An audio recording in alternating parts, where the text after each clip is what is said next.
What if I told you that saving money could be making you poorer?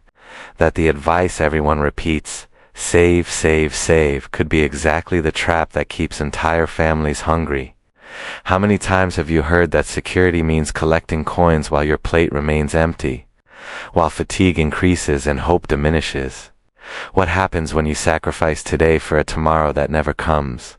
When the money you saved simply loses value, but the time you lost never comes back? If saving is so safe, why do so many people who save remain trapped, tired, and living in fear? What if the problem isn't the lack of money but the way you treat it? Maybe the mistake isn't earning too little. Maybe it's leaving your money idle while life passes you by. In this video, I'm going to tell you something that almost no one has the courage to say. I'm not here to motivate you with pretty phrases or give you empty hope. I'm here to show you a mirror, an uncomfortable but necessary mirror. A mirror that forces you to look at your own life and ask, am I really building something, or just postponing the future? Maybe you want to change your life. Maybe you feel that you work hard and still don't get anywhere. Maybe you believe that it's enough to save, wait, and hold on a little longer. That's exactly how this story began. Never save money. This advice came from my grandfather, and for a long time I didn't understand it. In a small farming village, there lived an old man whom everyone called lazy. Not because he was bad, but because he spent his days sitting in the shade of a large tree, in an old chair, staring into the distance. While the world moved on, he talked. He talked about plans, grand ideas, a future that always seemed close but never arrived. One day I'll open a store, he said. One day I'll buy land and cows. One day I'll make money without getting tired. But the days passed, the years passed, and that day never came. Over time, people stopped laughing. They began to look at him with pity. Inside the house, reality was harsher than any judgment. His wife sighed, tired of waiting, and said with the voice of someone who already understood life, "Life is not lived on dreams. Life is lived on work." He just shrugged and replied, "One day I'll find a way." But time waits for no one. Life became more difficult, resources scarcer, and hope more fragile. Until one night, the silence was broken by a question that no man wants to hear. His grandson, barefoot, thin, with the innocence of one who does not understand the world, asked quietly, "Grandpa, is there any bread?" His grandmother opened the cupboard. It was empty. At that moment, the old man lowered his eyes. His throat tightened. There was no speech, no promise, no plan that could solve this. He finally understood something that many learn too late. Dreams cannot be eaten. Ideas do not fill the stomach. That night, sleep did not come. His body was lying down, but his mind remained awake, heavy, revolving around the same question that echoed from the empty cupboard. How did it come to this? The next morning, with shame tightening his chest and pride tired of fighting, he did what he had always avoided. He got up before sunrise, walked to the fields, and offered his body in exchange for a few coins. He became a day laborer, not by choice but by necessity. The work proved cruel from the very first moment. The sun burned his skin as if it wanted to mark every mistake of the past. His back, once accustomed to shade, began to bend under the weight of the hours. His hands, fragile and inexperienced, were filled with pain, calluses, and wounds. Sweat dripped into his eyes, blurring his vision, mixing with thoughts that could no longer escape reality. In the middle of the field, almost too weak to speak, he whispered to himself, "This feels like a chain." It wasn't just work. It was the feeling of being stuck in something that should have started long before. At nightfall, he would return home in silence.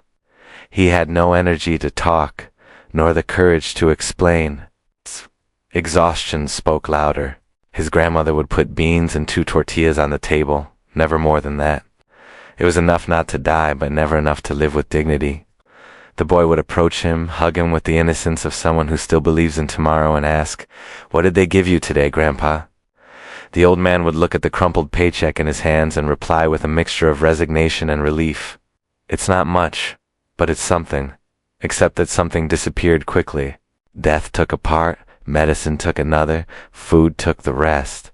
A few coins remained on the table as a reminder of an effort that never seemed enough. Week after week the paycheck came and went like a visitor who never stayed long enough to change the situation. The roof continued to leak. Hunger continued to lurk. Nothing seemed to move forward. Then, one ordinary afternoon in the village store, he heard men talking with conviction. They spoke loudly, as if they knew the secret of life. The secret is to save. If you save, you will be safe. Those words entered his head like a belated promise of redemption. Perhaps there was still a way out. Perhaps it was still possible to regain control. That night, when he got home, he found a large glass jar and hid it under his bed, as if hiding a treasure. Every week, after buying only what was strictly necessary, he would put a few coins in the jar. The sound of the money falling made him smile. For the first time in a long time, it felt like hope. It wasn't much, but it was visible. It was concrete. One day, his grandson found the jar and asked curiously, "What's this, Grandpa?" The old man straightened up proudly and replied, "Our tomorrow." And at that moment, he truly believed that he was finally doing the right thing. Saving seemed like the right decision, but in practice it was a silent sacrifice that no one outside the family could see. Every coin saved required a sacrifice. He didn't buy new shoes, even when his old ones broke and left his feet exposed to the hard ground. Food became increasingly scarce, not because of a lack of effort, but because everything was calculated to the extreme. They ate slowly, almost as if they were negotiating with their own hunger. The plates were never full, and the emptiness was not only physical, it was emotional. There was constant tension in the house, a weight that seemed endless. Until one day, the grandmother could no longer contain her feelings. With the tired voice of someone who has endured too much, she asked, "What is the point of saving if we are still hungry?" He did not answer. He did not look up. There was a stubborn faith within him, a belief that this suffering was part of a greater plan. "One day you will understand," he said, more to himself than to her. Months passed, and the jar filled up. Each coin he saved gave him a sense of control, of security, as if he were finally doing something right. For the old man, that full jar represented protection against the future. It was proof that the effort was worth it, until, on a seemingly ordinary morning, they went to the market. He placed the money firmly on the table and asked for 3 bags of corn. The seller counted calmly, did the math, and shook his head. Prices had gone up. That's enough to buy 1.5 bags. Time seemed to stand still. The old man stood motionless, as if he hadn't understood. The seller simply said in a straightforward manner, something that would change everything: "Money loses value." At that moment the illusion was shattered. On the walk back home, the jar seemed too heavy, not because of what it contained, but because of what it represented. That night, he poured the money onto the table and counted it several times. The number never changed. It didn't grow. It didn't protect. It didn't solve anything. The boy, with the sincerity that only a child has, asked quietly, "So what's the point of saving, Grandpa?"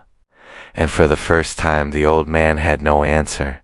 The following days became darker. His body was weakening, the food was no longer enough, and hope was beginning to fail.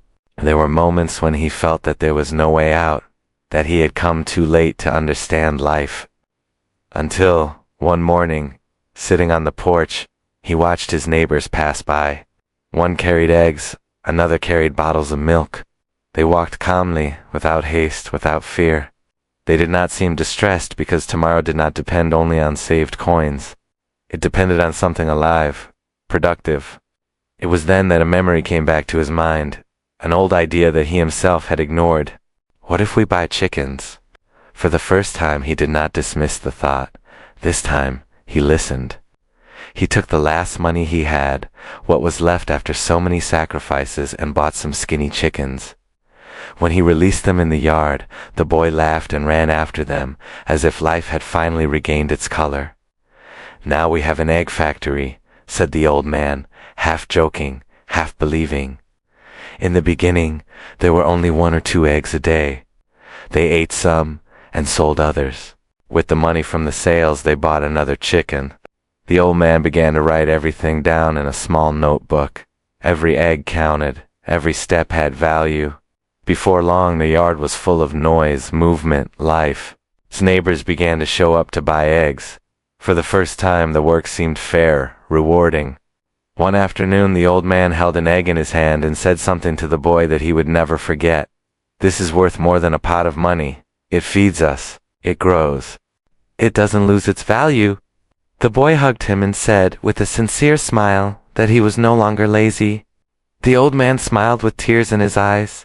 "No, my son, I finally learned. The jar was forgotten under the bed. And whenever anyone talked about saving money, he pointed to the chickens and said, 'Saving money is like holding water in your hands. It always slips away. Make it work, even if you start small.'" That's how the man once called lazy learned the greatest truth of his life. Never save money. Make it grow.